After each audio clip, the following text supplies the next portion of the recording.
Welcome to another episode of The Throwdown. Yelling! Let's go! Stop yelling! Welcome to another episode of The Throwdown. For all of you, workout is 21, 18, 15, 12, 9. Thrusters, 95, 65, calories on the Ski Erg.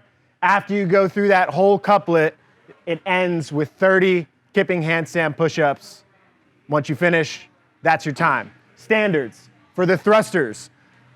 Normal depth, lockout. When you drop the bar has to come down to the hip and then you drop it. If you drop it from overhead, 5 rep penalty, you gotta pick it back up and do 5. So that's for safety purposes because the bars are gonna be really close to the Ski Erg. So if you're dropping it from overhead and it bounces, you could hit somebody. So 5 rep penalty if you don't drop from the hip. For the Ski Erg, you have to reset your own monitor every round and you have to hold on to the handles until you cross the calorie mark. So if you're doing 15 cals, you can't get to 14, let it go and wait for it to roll over. You have to cross 15, then you can let go, move to the thrusters. For the handstand push-ups, they're kipping. Your hands have to be inside the box. The only standard is when you get back to the top, your feet have to touch and you have to be in a straight body alignment. So a lot of times when people are doing kipping, their legs are super far apart. That doesn't count. Pull them together at the top. Practice that before with somebody watching because that standard when we used it last time got people very uncomfortable and they couldn't coordinate the reps. TTT THROWDOWN 34! Hey friends, welcome to Throwdown. My name is Brandon Dorman. I'm 𝐒𝐻𝐜𝐲𝐿. I'm Mia Gianelli. If you are watching this, the likelihood is that you're training hard to build the strength, endurance, and skills needed for the sport of CrossFit. But we all know that you have to also train for the physical and emotional stresses that come with the sport, and that's why we give you these qualified style workouts. You had some emotional stressors this weekend. I thought we were supposed to make fun of ourselves. No, but this is easier. We do the workout a week at a time so that we can provide you a demo, some strategy, and some tips. Mia didn't do it this week, but who did do it? Jimmy did, and he let us film him. Check it out. Mia, Yes, Brandon. who is Jimmy? Jimmy is my athlete. He lives in Florida. He is, back when regionals existed, he was bubble level, almost made it in, didn't quite make it, and then regionals got canceled, and now his goal is to qualify for a sanctional, which I think is well within his reach. As an individual? Yeah. Oh, I didn't know that. Cool. So he is also 6'2", and I think like 225. So Yeah, that's what I was definitely gonna mention. a bigger athlete. For these thrusters. Sure. Jimmy Well, eats world. I don't know what that means. You don't know the band? All right, so 21 thrusters down. Next to him is Nick, and they are they race in this workout, so it's a cool shot here. But what I noticed obviously Nick was off the thrusters a little sooner. He's shorter. His range of motion is shorter. So he got to the Ski Erg first. He was skiing about 200 cal per hour faster than Jimmy on the first ski. Yeah, they were like 1,300 and 1,100-ish. Right. And then it evened out after that. After this round, they were about even. So really where he got ahead was this first Ski Erg. Yeah, Nick's thruster cadence, since he'll be in the frame, is way higher. And actually, never mind. Let's wait till they get back to the thrusters. One of the things I like to see from Jimmy is probably a little bit more body movement before he pulls his arms down on the ski. I think it'll just make it a little more efficient, and you'll be surprised that by using the 225 pounds that he has to kind of drop his hips a little bit more and then hinge harder, he'll be able to do 1,250 to 1,300 without having to put much more effort than the 1,100 that he's doing right now. There's not a lot of technical advice and cues you can get on a Ski Erg machine in the same way that you can get rowing technique videos online. I think this is kind of a machine that, to get good at this, it might not necessarily carry over directly to actual cross-country skiing, so the technical videos are not as robust, and I think you gotta kind of play with that and figure out what your strategy for dropping is, what your cadence is, and what your strokes per minute are to get the wheel going as fast as possible. Yeah, and one of the things you have to think about on the ski too is how to breathe, because you are getting into kind of a deep squat or hinge position. Man, that was fast 18 thrusters there from Nick. Yeah, Nick was flying. I mean, Jimmy's moving fast, but again, at 6'2" with long arms, it's just a longer range of motion. Yeah. One thing too, and I mean, well, we had the standard that you couldn't drop from the top, and then just when you're going fast with thrusters, and this is just something that you always gotta be cognizant of, is that lockout can kind of get a little bit soft, where you're like almost pulling the bar back down into you before you're actually pressing it all the way up. It just might be something to be cognizant of. I mean, obviously in this, it's happening really fast. We have judges doing the best that they can, but when you're watching it on a video, and it's up close in video, it's not like, you know, you got 10 people in the frame. You can kind of see some of the reps where the lockout just looks like it could be a tiny bit short. It might just be something to work on. I don't know if I would necessarily call those no reps, but I just pointed out from a training perspective for people. Yeah, I think it's really worth it in training, because then it kind of translates into all the other things that you're doing, handstand push-ups, or maybe heavy thrusters, snatches, anything where you have to extend your arms overhead so that you're training the full range of motion. Yeah, and you're not just getting that like shortened position overhead, which then won't stabilize for jerks or handstand walks where you do need a terminally locked out elbow. Jimmy's suffering a little bit here, it looks like, in the round of 18. I remember watching and thinking, man, both of those guys were hurting a little bit on the ski, but you'll see, they both maintained their pace throughout, so it's pretty impressive that I guess maybe the thrusters were easier for them than most people.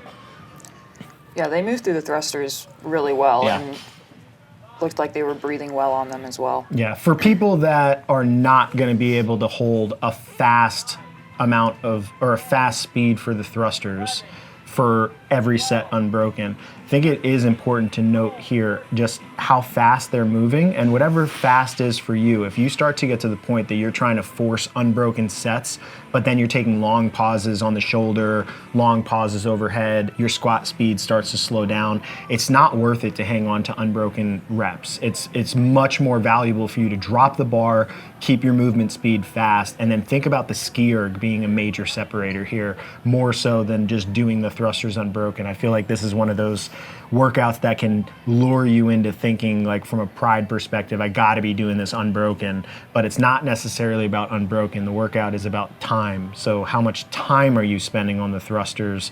And some of that can just be mediated by doing them fast with a quick break, as opposed to slow, grindy, and unbroken, which forcing that unbroken set could slow this down to the point that it's just not worth it anymore. Yeah, and the other thing too is if you're grinding out your thrusters, you have to think about the 30 handstand push-ups you have after. And so if you're someone that's shoulder limited or pressing limited, and that's what's causing the slowness on the thruster, then the handstand push-ups are going to be way harder than they probably should be. Yeah, that handstand push-ups, when we were first just kind of looking at the workout, I was thinking like, oh, it's kind of irrelevant, like it's not going to play that big of a role, but doing all the overhead pressing here and the ski erg kind of challenges your arms a little bit, and then the novel standard, those 30 handstand push-ups were way more challenging than I had anticipated. Yeah. And I think they actually separated our whole group of people, like not just here in their race, but it just was a major separator for people. Oh, it was huge. I was off the last set of thrusters in ski erg at like 6:30, and there was only one person ahead of me, and that was Kyle B, who's just excellent on the ski erg. But then, like, I literally, my whole scap just completely locked up, and I did singles all the way through, which I can't remember the last time I've done that handstand push-ups. I think I just had a kind of a rough set. Did but that mean you lost the mic? I think I lost to a lot of people. But so, like, I'm thinking, oh, it's an easy workout. You know, thrusters, ski erg for me is pretty easy, so I flew through that. So it's something that you have to think about. And I don't know if it was just from doing stuff the day before, or if it was the thrusters that just not being exposed to that. But definitely people need to think about that. Yeah, I think too, if I were giving people strategy advice, and I don't know where Jimmy is from a cal per hour pace, I think they just have one more round of 9 thrusters, and like Nick's getting on his 9 and Jimmy's getting to his 9 thrusters right now. I think I would advise people to throttle this set of 9 ski erg cals back, so that when you get off the ski erg, you're almost fully recovered. Because what I saw for most people is they were rushing to finish this first part of the workout, myself included, and then you finish it and you walk over to the wall and you basically rest for 30 seconds and get your heart rate down. Whereas if you just ski erged 15 seconds slower, you probably could just be at an easy pace and then get off and be fully recovered and kick up and do a set. So I think it just might make sense to kind of think of 21, 18, 15, 12, 9 thrusters as like the for time part, and then 9 easy cals on the ski erg, transition quick to get yourself ready to do your handstand push-ups. I don't know if I like that. No? I feel like you're still at that point just being on the ski erg, even if you're pulling 200 cal per hour slower. I don't know. I mean, it could be a good strategy for you. Yeah, it definitely depends on where wouldn't your use heart that. rate is. Yeah. I think Definitely at that depends, and also kind of like the local buildup in your triceps and shoulders. If you're a bigger guy, so like Travis Mayer did this, he's not on camera, he finished it in like 8 minutes. That's exactly what he did. He slowed down on the 9s, and then he went 20-10 on the handstand push-ups, made up a ton of time there. So basically, that's the best idea ever. You should listen to Mia. I think if you How are did Mia Mia also didn't do the workout. Hey, how'd yours go? Let's just talk about All right, Jimmy's. so we need to pay attention here. Yeah. So Jimmy got to the wall significantly after Nick, kind of 7:35 is when he kicked up. and he makes up a lot of ground here. He goes 15 unbroken to start, and I think they were like, maybe Nick was at like 18 when Jimmy came off for 15, and we talked about this after the workout, and we both agreed that he should have stayed on the wall there. You can see, like, even just rep cadence, like Nick is struggling a tiny bit with the standard here, whereas Jimmy's a little bit more comfortable pulling his feet together. There is definitely a balance component to the top when you pull your feet all the way together and you're having to stabilize in that position and then go down into your kip. Most people's kips are very similar every time they train. So when you have a tiny little standard change like this that challenges your body line in a different position, it throws off so many things. It throws off your timing. I went to kick up one time, I did 1 rep, and then I fell off the wall, not because I was fatigued, but just because having my feet that close together when I kicked up, my momentum was coming off the wall. So Well, a note on that, you don't have to kip with your feet together, but you can bring them together at the top, which is, I know Max said I didn't do this workout. I was doing other things, but that's how I would do it, is I would kip wide and come together. Come together, for sure. I think that's what most people did. Yeah. That makes it a little bit easier. Some people are really good at kicking straight up into the, kind of bringing their feet together. That helps. He's done. Yep, that was Boom, that was fast. good execution on the handstand push-ups for a 230-pound man bear. I apologize, Jimmy, for yelling at you while you were judging me. I love you, and I appreciate you being a demo.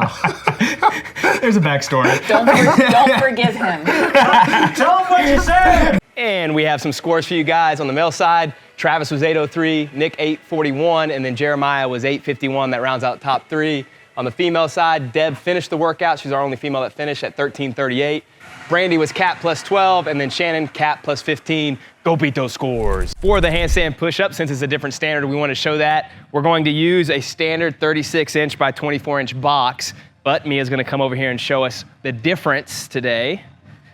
So you kick up, you must have your feet together to start each of your sets. And then once you do a handstand push-up, you must have your feet back together at the top in a straight line for that rep to count. We want to show you a couple movement variations because we know the handstand push-up standard is challenging. So Mia's going to kick up and do her normal handstand push-up. At the bottom, she has her feet wide, and then she's going to just kip into feet together. And then, sorry, I just knocked your hand or foot. So that would be the standard handstand push-up that she would do. The other option, if you can practice this before the workout, would be coming down with your feet together and then kipping up with your feet together. This just kind of gets it to where you can move a little bit faster and then you don't have to think about it. But a warning, that is much more challenging, so make sure you practice it. That's my little daughter's jacket. I'll wear it, but I feel like I'd be fat guy in a little coat. Oh man, what a great movie. Let's break this workout down. I like that. Eh. Just simple. Tell us about the thrusters, Mia. Thrusters, if you can move fast and keep them unbroken, go for it. But if your range of motion, nope, your range of motion doesn't change. That stays the same. If your speed of contraction is going to slow down too much, then definitely break it up because it's going to slow down your ski erg a lot, and that's costly. Yeah, so I'd say maybe have a plan right off the bat if you think you're going to break it. Either break it into 2 sets, break it into 3 sets, but just have some sort of set plan. And I like just when there's 75 reps or however many reps of the same movement, I like opening a little bit bigger. So maybe think that you're going to break the set of 18 and the set of 15 a little bit more than the 21. So like 11, 10, and then for the 15, 8, 7, and then the 12 if you even need to go 5, 4, 3 or something like that. Just something to give yourself an opportunity to move fast, but keep your rest break short and keep your ski pace as fast as possible, which I think is one of the biggest differentiators in that first part of the workout. Yeah, so big picture with thrusters, keep your movement speed high. If you need to break, make sure that you have a plan before the workout. And then the last thing that I would say is try to keep your rest breaks linear throughout. It just is really easy to rest longer and longer with thrusters because we know how hard they are. Yeah. And if you're going to be breaking on those, try to be really disciplined about the transition from the ski erg into your first set. Go right away into the first set, and then if you need to take a longer break in between there, that's probably smarter. Yeah. Sorry, go ahead. I was just gonna say that's a good segue to the ski erg because I think transitioning to the ski erg and then getting to your working pace in very few pulls is super important with all cyclical machines. So we say it for all rowing workouts. It's the same monitor essentially for the C2 Ski Erg. So you need to have that same type of mentality where you're getting on and you're getting it to your target pace quick. I know when you start to get tired, you kind of just like 3 or 4 lazy pulls, then a little bit faster, and by the time you actually get to your working pace, it's 15 to 20 seconds later, which is just super costly. Yeah, for those that are good on the ski erg, that can be a big separator for you. You can use less effort and still, for like a male, have 14 or 1500 going, which we saw some guys do and get way ahead in the workout, or maybe that's 1000 to 1100 for some of the females. But I would really recommend not going out too hot in the first round. We saw a lot of people kind of sprint the first 21 and then they came back to the ski erg and they were 500 or 600 calories per hour less than they were, and obviously that's a lot of time wasted. Yeah. I'm not going to cut you off again. No, so much. Some bossiness. Go ahead, get it out. And with the ski erg, whether you like to hinge more into it with pushing your chest down or more of a squat pattern where you're driving your hips down, just use that as much as you can so you're not blowing up your triceps. Yeah, I like the idea of a little bit of a throttled back pace for the set of 21, go hard in the 18, 15, 12, and then maybe throttle back the 9 a little bit. That ensures that the 21 and the 18 are such a big bulk of the work, even though it's only 2 sets of it.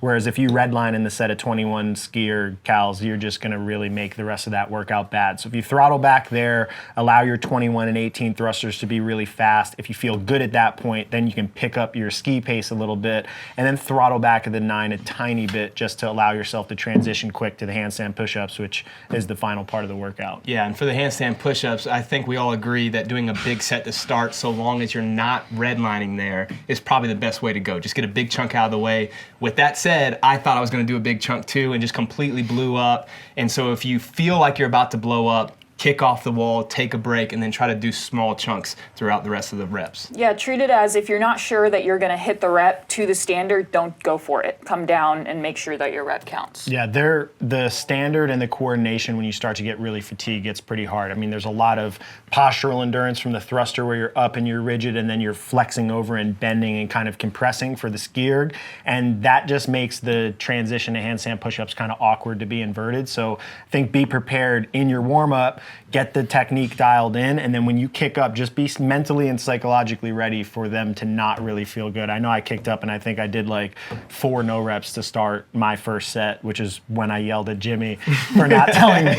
And that ended up being really costly for me because as I started to get deeper into that set of 30, I was actually near failure of handstand push-ups, whereas if I had just gotten those reps, it would have probably cut off a whole minute or half or 30 seconds just because at that point you're kicking up and you're doing 2s and you're kicking up and doing 1s. So I think just be prepared to dial your technique in and maintain that technique as best as possible when you kick up the first time to kind of set the tone of that set, being like, okay, I can do this. These handstand push-ups are way harder than they look. I know 30 for some of you are going to be like, oh, I'm just going to crush through those or do them unbroken, but the reality is most people didn't even come close to that. So keep that in mind. And then also, just as a reminder, I would say do the standards that we provide. So instead of just doing it like your normal handstand push-up or whatever it may be in the workout, try to put your feet together like we have and use a box because that would be more realistic to the scores that we have on site.